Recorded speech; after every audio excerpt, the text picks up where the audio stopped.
ননদ বলে, বৌদি কি রোজ রোজ একই মাছের ঝোল রান্না করো বলো তো? তোমার হাতের মাছের ঝোল খেতে আমার একদমই ভালো লাগে না। তা ননদিনী, আমার হাতের মাছের ঝোল খেতে যখন ভালোই লাগে না, তোমার দাদা তো কেজি খানেক মাছ এনেছে, তবে মাছটা না হয় তুমিই রান্না করো। না না বৌদি, মায়ের বাড়ি দুদিন বেড়াতে এসে আমি রান্না বান্না করতে পারবো না। তুমি যখন মায়ের বাড়ি যাও তখন কি রান্না করে খাও? রান্না করে খাই না খাই সেটা বড় কথা না, তবে তোমার মতো কারো রান্নার খুঁত ধরি না। কেউ যদি ভালোবেসে এক গ্লাস জল ঢেলে খাওয়ায়, তার সামনে এমন ফিল করি যাতে মনে হয় তার হাতের এক গ্লাস জল খেয়ে আমি অনেক তৃপ্তি পেয়েছি। রান্না বান্না তো ছেড়েই দিলাম। তা যাও, তুমি গিয়ে স্নান ধ্যান যা করবে করো। দেখছি যদি তোমার রুচির মতো মাছ রান্না করতে পারি তবে না হয় খেতে ডাকবো, না ডাকলে ভাবে রান্না ভালো হয়নি, ডাল দিয়ে না হয় খেয়ে নিও।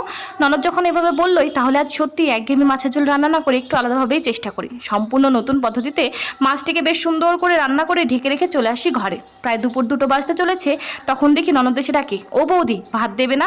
না গো, মাছের ঝোলটা আজ এত বাজে রান্না হয়েছে যে বাড়ির সবাই দুবেলার মাছ একবারেই খেয়ে নিয়েছে, তোমার জন্য এক পিসও বাদ রাখেনি।